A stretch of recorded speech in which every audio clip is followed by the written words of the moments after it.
The moment I heard Tomas laughing on the other side of the bathroom door, I knew our relationship was over. I was sitting on the cold floor, trying desperately to hold back tears, when his voice shattered what little composure I had left. Crystal clear. "Dude, this is absolute gold," he said into his phone. My heart broke in that exact moment when I realized he wasn't coming to comfort me. He was being entertained by my pain. Our engagement had happened 3 months earlier. Picture perfect, everyone had said. Thomas Harper, charming, successful, everyone's favorite person, and me, just a quiet guy who was madly in love. But love had blinded me completely. I hadn't noticed how he was slowly turning me into his toy, not his partner. Every emotional moment, every vulnerable second, it was camera material for him. And me? I was just content for his entertainment. "Raylan, come on, stop being so dramatic," he said as he opened the bathroom door with a smirk when I finally came out. There was no guilt in his eyes, no regret whatsoever, just pure amusement. "You know how sensitive people get over the smallest things. Just relax." I looked at him, the man I had planned to share my entire life with, and felt nothing. Complete numbness washed over me. "Tomas, you filmed me. When I was falling apart, you filmed me and sent it to your friends." My voice was shaking, but I was trying desperately to stay stable. He laughed out loud. "Oh God, Raylan, are you seriously offended? It was hilarious. Have you even seen yourself in the mirror? Your nose was bright red and you looked exactly like a crying toddler." He treated my humiliation like it was some inside joke between us. And in that moment, I understood this relationship was eating away at my identity. I was trading my self-respect for his validation that would never actually come. "We're done, Tomas." I said it quietly but with absolute firmness. For the first time, I used my voice for myself. For the first time, I resisted him. He stared at me like I had just told the world's worst joke. "What, baby? Seriously? Over something this small?" "This isn't small. You broke my trust. You turned my humiliation into entertainment. I can't stay with you anymore." I placed the ring on the table and walked out of the apartment. My hands were trembling. My legs could barely carry me. But I left. For the first time, I chose myself. But I hadn't anticipated what Tomas would do after I left. He uploaded that video, my breakdown, my complete vulnerability, onto social media. The caption read, "When your drama queen fiancé can't take a joke, overreaction goals." Within minutes, it went viral. In my life, it changed completely. All night I tried ignoring the phone notifications, but they wouldn't stop. Buzz after buzz. Ping after ping. When I finally looked at the screen, there were thousands of comments. All of them targeting me. "Snowflake. Can't take a joke. Pathetic loser." Every single word stabbed into my chest like a dagger. I curled up on the sofa, pressed a pillow against my face, and let silent tears flow freely.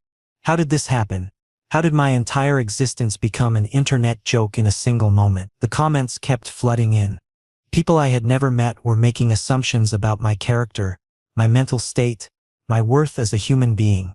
Some were calling me weak, others were laughing at my pain. A few were even defending Tomas, saying he deserved better than someone who couldn't handle reality. Each notification felt like another punch to my already bruised soul. I turned off my phone and sat in the darkness of my apartment. The silence was deafening. Every corner of this place reminded me of Tomas. The couch where we used to watch movies, the kitchen where he'd make breakfast on Sundays, the bedroom where we'd made plans for our future. All of it felt contaminated now, tainted by the realization that none of it had been real. He had been performing and I had been his audience. Sleep didn't come that night. I lay awake staring at the ceiling, replaying every moment of our relationship in my mind. All the little comments he'd made that I had brushed off. All the times he'd laughed at my expense and I'd convinced myself it was affection. All the moments where I'd felt small and had told myself I was being too sensitive. The pattern had been there all along. I just hadn't wanted to see it. By morning I felt hollowed out. Empty. Like someone had scooped out everything inside me and left just a shell. I dragged myself to the bathroom and caught my reflection in the mirror. My eyes were swollen and red. My face looked pale and exhausted. I looked exactly like the person in that video, broken and pathetic. Tomas had captured me at my lowest and broadcast it to the world. The worst part wasn't even the public humiliation. It was the betrayal. The person who was supposed to love me, protect me, support me, he had chosen to mock me instead. He had weaponized my vulnerability. And for what? A few laughs. Some viral attention? The cruelty of it was almost incomprehensible. I made myself coffee with shaking hands and sat at the kitchen table. My phone was still off. I couldn't face turning it back on. Couldn't face seeing what new horrors awaited me in the comment sections. The internet never forgets. That video would exist forever. Floating around in digital space, a permanent record of my humiliation. Part of me wanted to disappear entirely. To pack a bag and leave the city, change my name, start over somewhere. Nobody knew me. But another part of me, a smaller, quieter part, whispered that running wouldn't solve anything. That Tomas didn't deserve to have that kind of power over me. That I deserved better than to let his cruelty define the rest of my life. I thought about our engagement party. How happy everyone had seemed. How perfect we had looked together in all the photos. How many people had congratulated us. Told us how lucky we were to have found each other. Had they seen what I couldn't? Had there been signs I'd missed while I was too busy being in love? The coffee went cold in my hands as I sat there, lost in thought. Outside, the world continued as normal. Cars drove by. People walked their dogs. The sun rose higher in the sky. But inside this apartment, time felt suspended. I was stuck in this moment of realization, unable to move forward or back. Eventually, hunger forced me to stand up. I opened the refrigerator and stared at its contents without really seeing anything. Nothing appealed to me. Everything reminded me of meals I'd shared with Tomas. I closed the door and leaned against it, feeling the cool metal against my forehead. This was my new reality. Single, humiliated, viral for all the wrong reasons. But also, and this thought surprised me, the next day I remained hidden in my apartment. Phone still off, curtains drawn, completely cut off from the outside world. But the world refused to let me hide. My email, every social media platform, notifications were flooding everything. I had thought maybe if I disappeared for a few days, people would forget and move on. But the internet never forgets. Everywhere I looked, that video existed. My broken face, my red eyes, my complete humiliation. Tomas had turned me into a viral sensation and I was powerless to stop it. I was sitting on the sofa, wrapped in a blanket, when the doorbell rang. Repeatedly, desperately, I ignored it. Who could it be? Maybe a reporter or some stranger who wanted to humiliate me further. But then a voice came through. Raylan, open the door. I know you're in there. That voice. It was familiar. From college. I hesitated before opening the door. Standing there was Flynn Monroe. We barely knew each other, same class in college, occasional group projects, but he was looking at me today like he'd been searching for me for years. His eyes held genuine concern. Are you okay? He asked, stepping closer. I said nothing. What could I say? That I was shattered? That my fiancé had turned me into an internet joke and now the entire world hated me? Flynn came inside without permission and grabbed my phone from where it sat on the table. Raylan, you need to stop reading all of this. Right now. He forcefully turned off my phone screen. What Tomas did is disgusting. But you're not going to punish yourself by hiding here. I looked at him confused, broken, completely exhausted. Flynn, you don't understand. Everyone hates me. I'm that pathetic guy who couldn't take a joke. You're the brave guy who left a toxic relationship, Flynn interrupted. His voice had an intensity I'd never heard before. You chose your self-respect. And if people can't see that, the problem isn't yours, it's theirs. Flynn spent the entire day with me. He made food terribly and we both laughed a little and he told me stories about his past. Slowly the suffocation began to ease. He forced me to go to the bathroom, forced me to shower, forced me to eat properly. Small things I'd been ignoring for the past 24 hours. He was caring but not pushy, understanding but not pitying. When evening came and he was about to leave, he did something I never expected. Raylan, trust me on this. Your story isn't over yet. He pulled out his phone and pressed the record button. Speak, tell your side. Show people that video was just a fraction of your reality. Tell the truth. I hesitated. Flynn, I can't do this. More attention, more judgment. They're already judging you. but they haven't heard your voice. You deserve to have your story told in your own words. And I'm here with you. You're not alone. And then, I did it. I spoke everything to the camera. Tomas's manipulation, his constant humiliation, how he'd slowly turned me into his toy, the breakdown he'd made into a joke. Every word lifted from my chest like releasing a weight. Flynn uploaded that video not for revenge but for truth. I thought nothing would change, that people would still blame me, but the next day, when I turned my phone back on, everything had shifted. Comments, shares, support messages. Thousands of them. You're so brave. Thank you for speaking up. Tomas is the real pathetic one. We believe you. Influencers were speaking in my support. News outlets were covering my story. The narrative had completely flipped. And Tomas? His career, his reputation, everything began crumbling. Companies cut ties, friends distanced themselves. On social media, he was now receiving the same backlash I had received. He had become what he'd made me, untouchable. But here was the twist. People were now really seeing me. Supportive messages kept coming. Opportunities were arriving. And among all of them, there was Flynn. He wasn't just offering support. He was feeling something more. And maybe I was too. The support was overwhelming in ways I couldn't have imagined. Mental health organizations reached out, offering free therapy. Writers and journalists wanted to interview me about toxic relationships. A publishing company even contacted me about potentially writing a book. The same internet that had torn me apart was now lifting me up. But the most consistent presence was Flynn. Every morning, a text checking how I slept. Every afternoon, he'd show up with lunch. Every evening, we'd talk for hours about everything and nothing. He never made me feel like a project or a charity case. He just showed up. Why are you doing all this? I asked him one afternoon as we sat in a small cafe. He looked at me over his coffee cup, considering his answer carefully. Because everyone deserves someone in their corner, he said simply. And right now you need that more than most. His answer was kind but felt incomplete. There was something else in his eyes, something he wasn't saying. But I didn't push. I was too grateful for his presence to risk scaring him away with questions. The therapy sessions Flynn had suggested turned out to be incredibly helpful. My therapist, Dr. Sarah Chen, specialized in trauma from public humiliation. She helped me understand that what Tomas had done wasn't just cruel, it was a form of abuse. Emotional abuse that I'd been experiencing long before that video. Abuse doesn't always look like physical violence, she explained during one session. It can be systematic humiliation, constant belittling disguised as jokes, making you question your own reactions and feelings.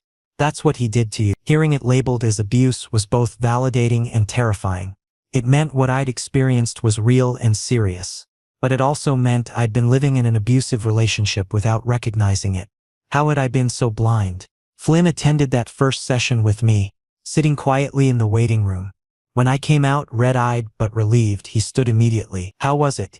He asked gently. Hard, but necessary. I admitted. He nodded, understanding without needing more explanation. Then he did something unexpected. He pulled me into a hug. It was brief but warm, and for those few seconds, I felt genuinely safe for the first time in months. As weeks passed, I began rebuilding. I started freelance writing, something I'd abandoned when Tomas said it wasn't practical enough.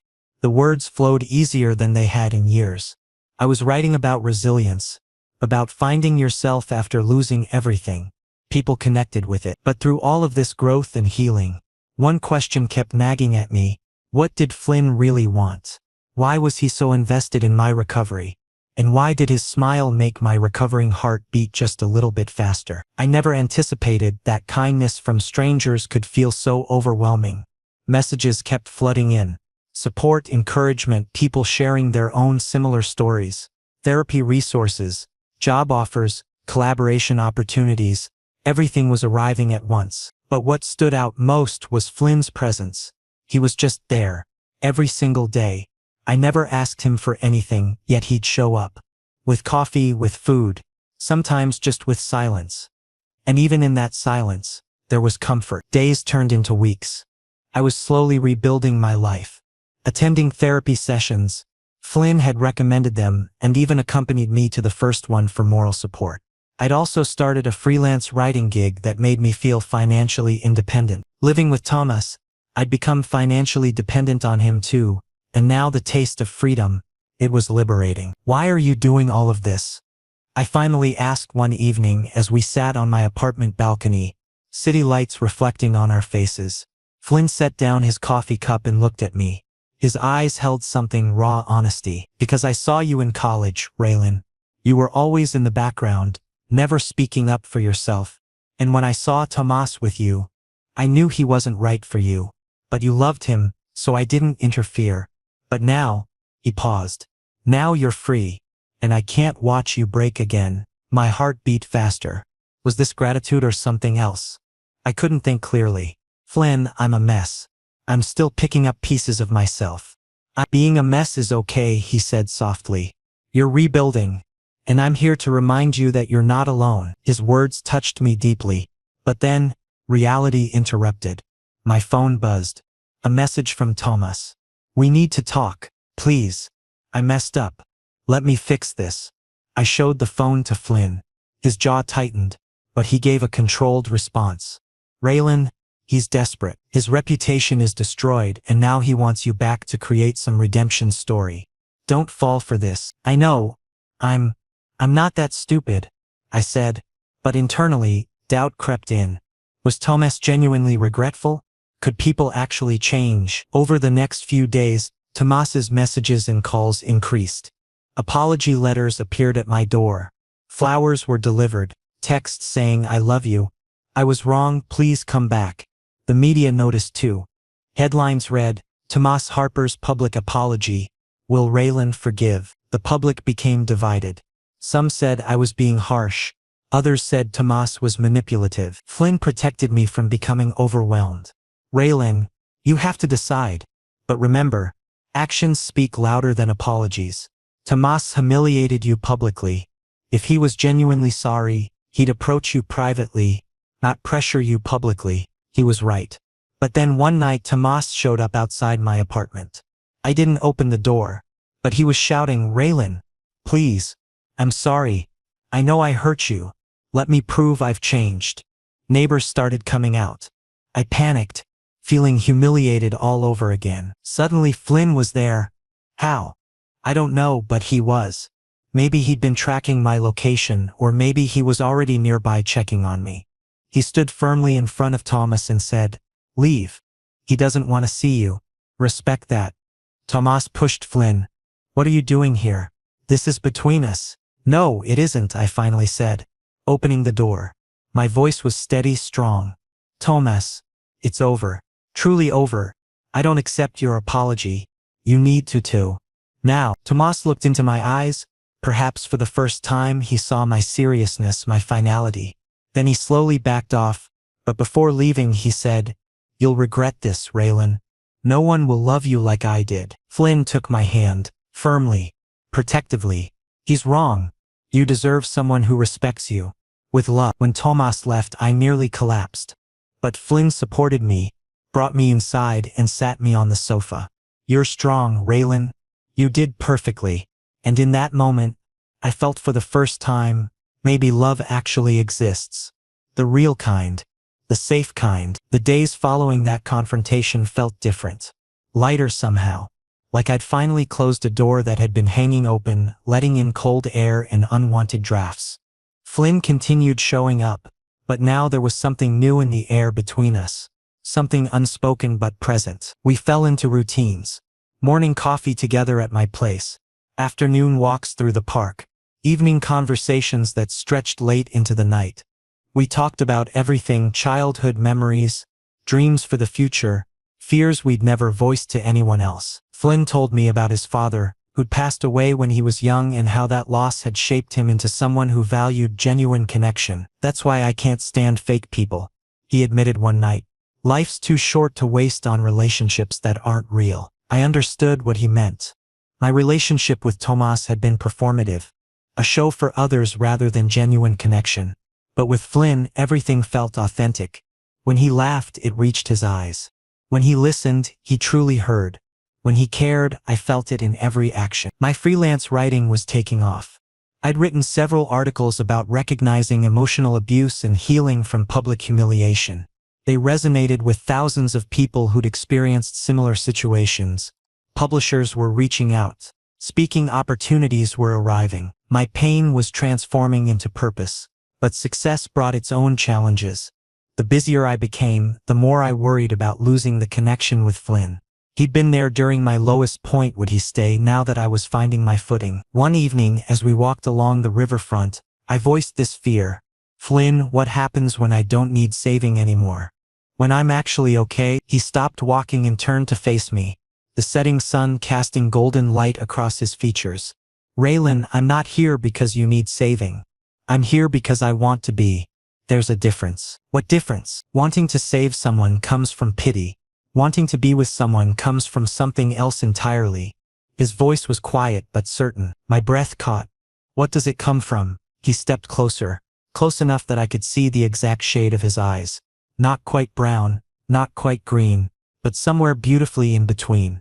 I think you know. I did know. I'd known for weeks but had been too afraid to acknowledge it. Too afraid that admitting feelings so soon after Tomas would be wrong somehow.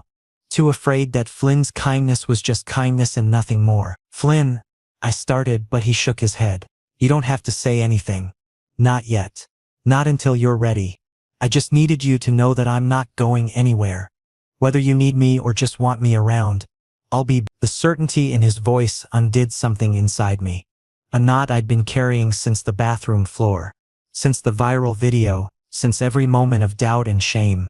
It began to unravel. Slowly but surely. Thank you, I whispered, and he smiled.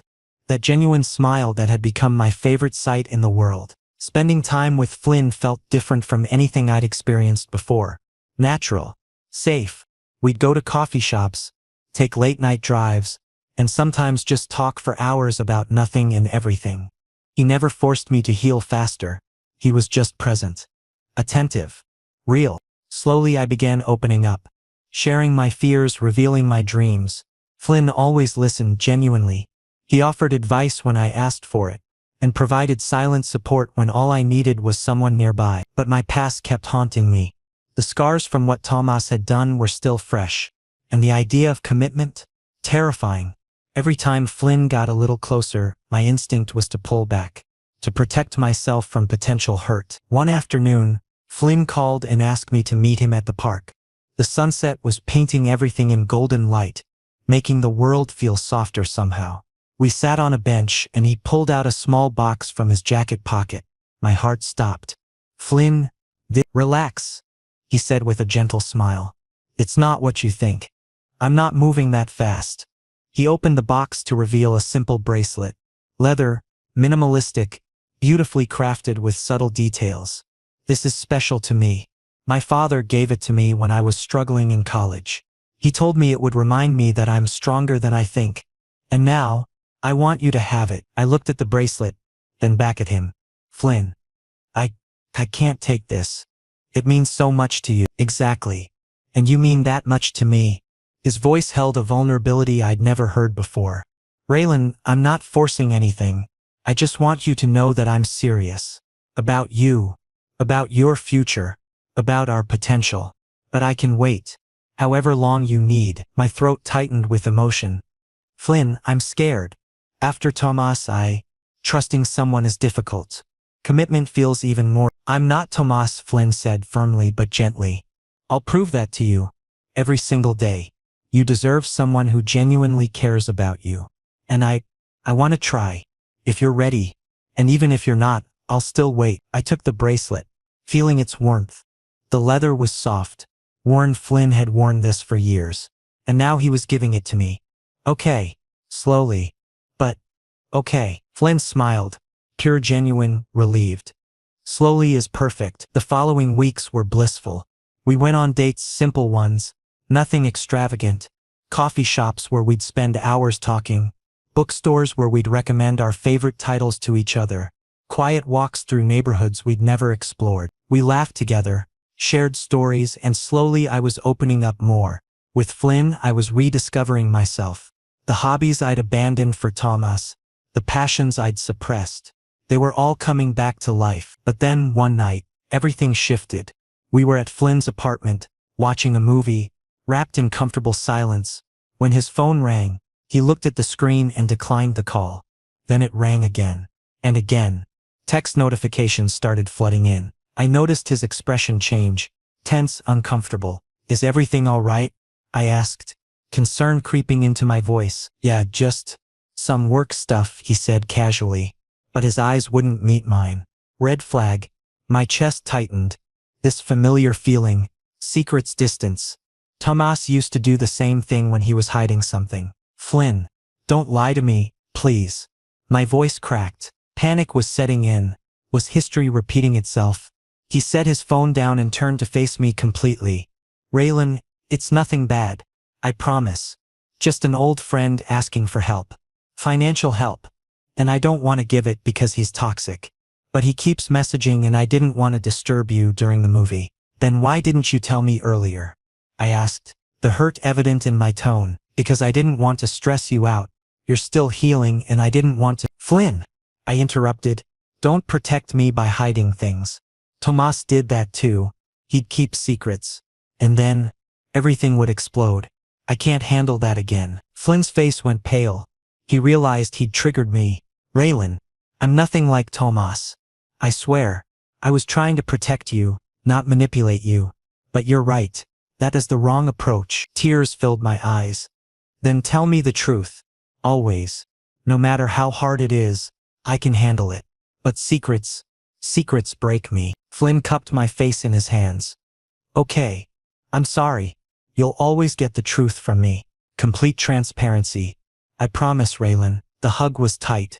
Safe. But a small piece of doubt remained in my heart. Healing isn't linear. And trust? That takes time. Flynn understood.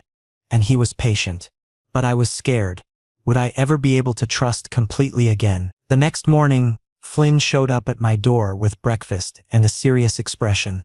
"I've been thinking about last night," he said as we sat down. "I need to do better.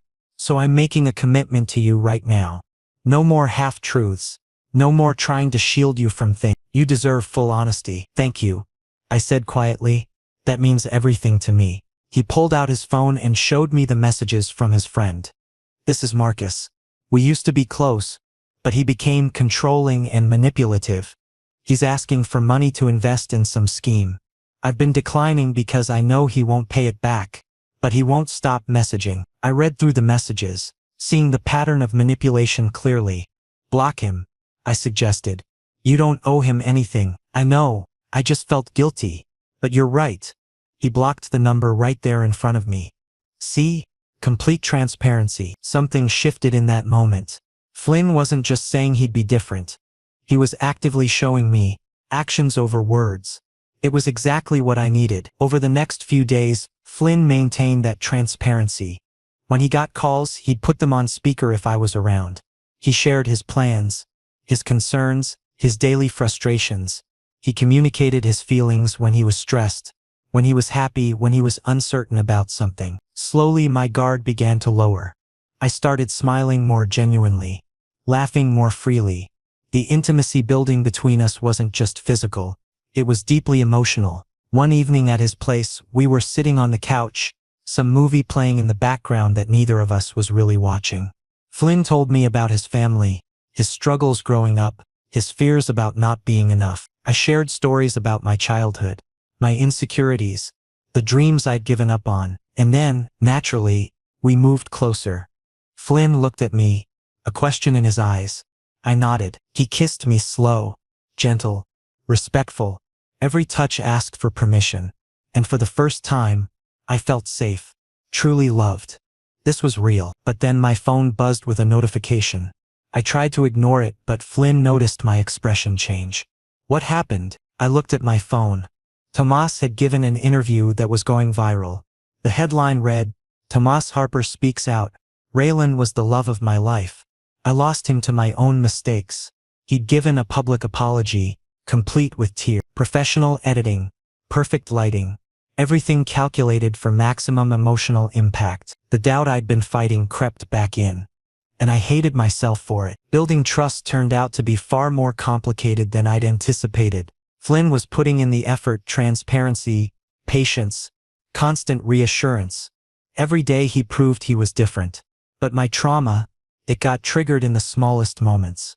When he replied late to a text, when he talked to someone and I couldn't hear the conversation clearly, when he seemed distant or preoccupied, each time my mind would spiral back to Tomas and anxiety would spike. Flynn noticed, and he adapted. He started giving me updates. I'm heading to the grocery store, back in 20 minutes. Or I'm in a meeting, I'll call you when I'm free. Small things that were incredibly reassuring. Slowly my anxiety began to decrease. One evening we went to dinner at a cozy Italian restaurant. Everything was perfect.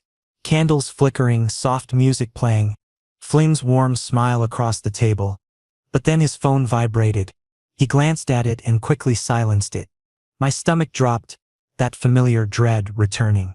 Who was that? Flynn hesitated just for a second. But it was enough. Raylan, it's my ex. He's asking about some papers that need signing. Property settlement stuff. I was going to you but I didn't want to ruin dinner. I set my fork down carefully. Took a deep breath. Flynn, thank you for telling me. But you hesitated. Why? Flynn sighed. Because I was afraid it would hurt you. That you'd think I'm still attached somehow. But I'm not, Raylan. That chapter is completely closed. This is just legal formality. I looked into his eyes. The sincerity was there. Okay, I trust you, but please don't hesitate like that.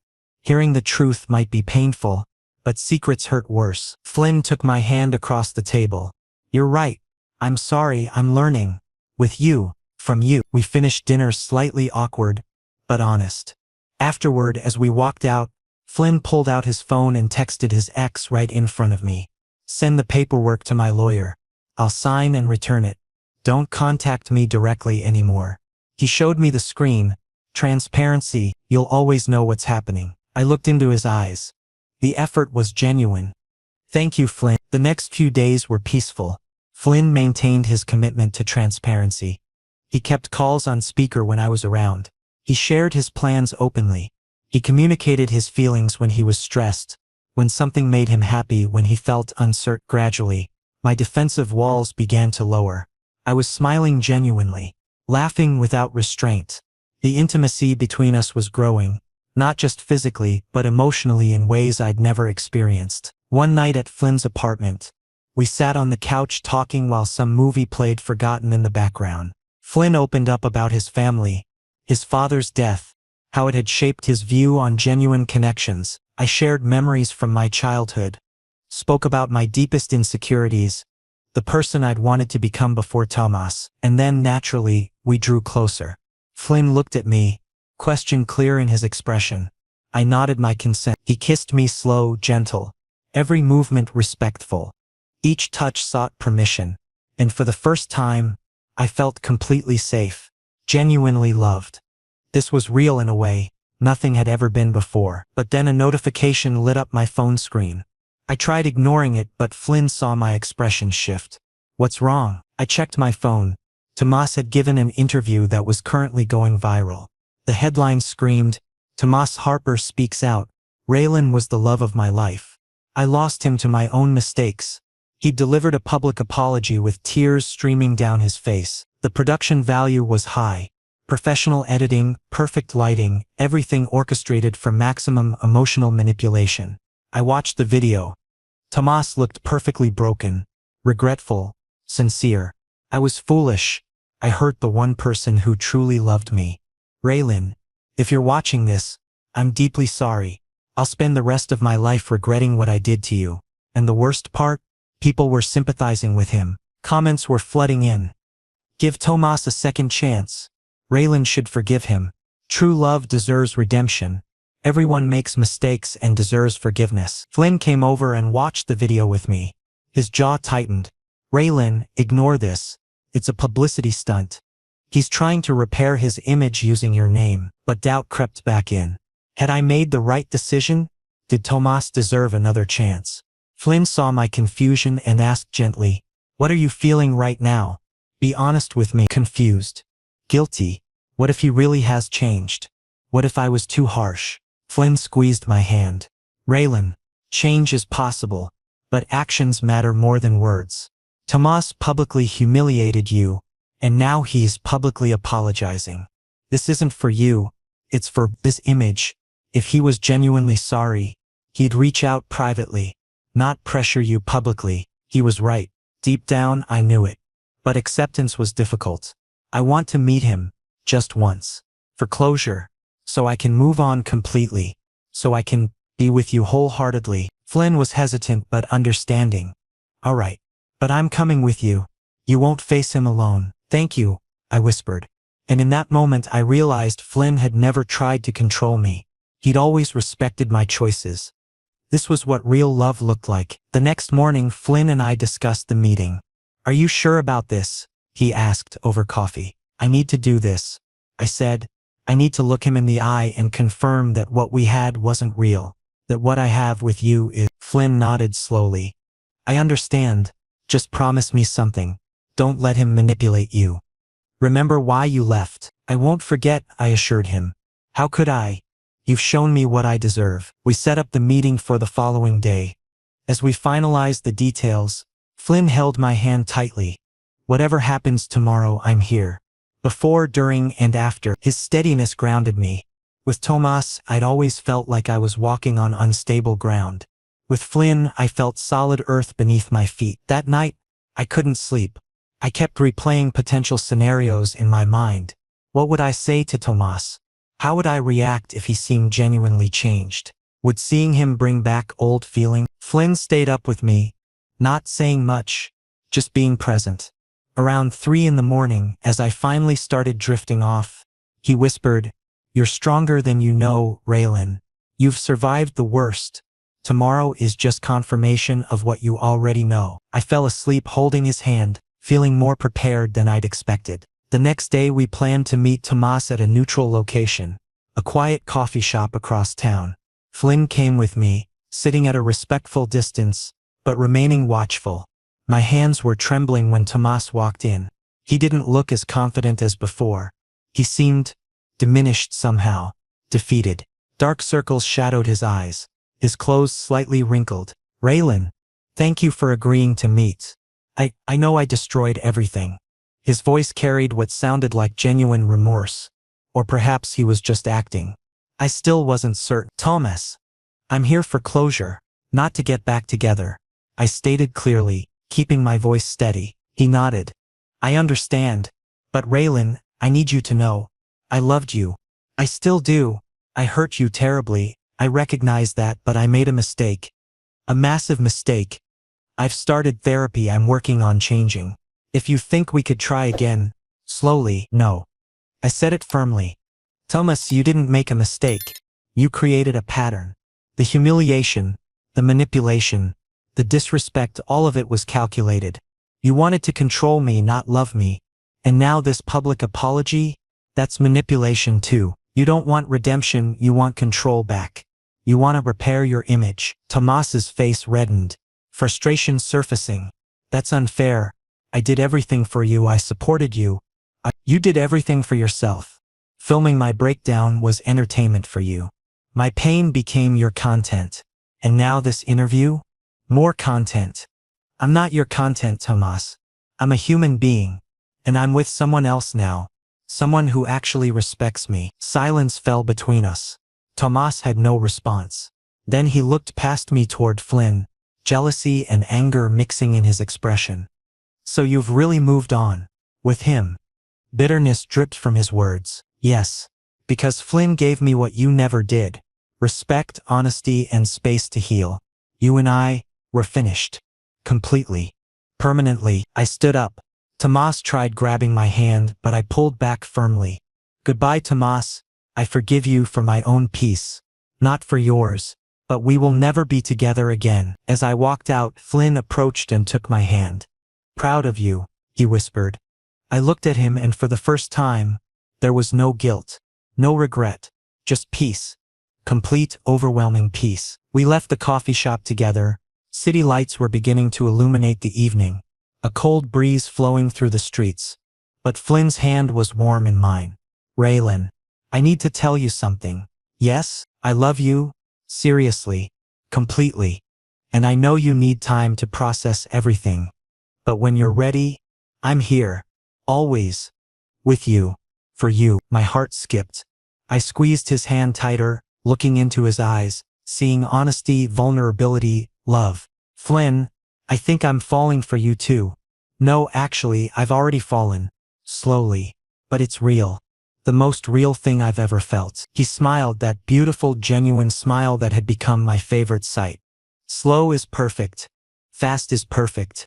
As long as I'm with you, everything is perfect. We continued walking through the night, city lights reflecting off wet pavement, our hands intertwined, and in that moment, finally, I felt free.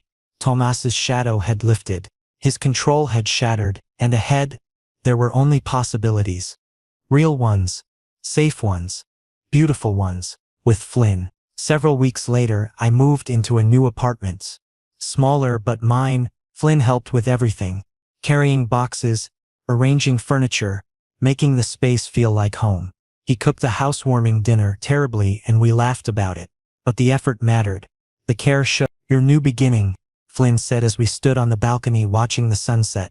I'm proud of you, Raylan. You've rebuilt yourself. With you, I corrected.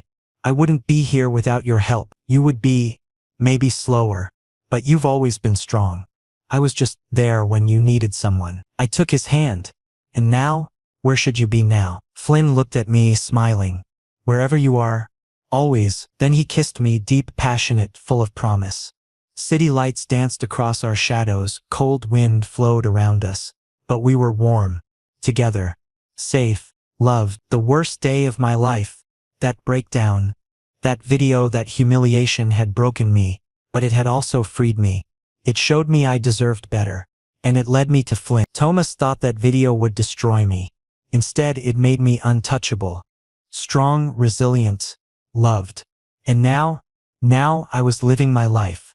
Truly, complete, with Flynn by my side. My career as a freelance writer flourished. I wrote articles about recovery, about recognizing toxic relationships, about finding yourself after trauma. They resonated with thousands. Publishers reached out. Speaking engagements came in. My pain had transformed into purpose. But more than the professional success, I'd found personal peace. Flynn and I developed our own rhythms. Morning coffee while reading separate books in comfortable silence. Evening walks discussing our days.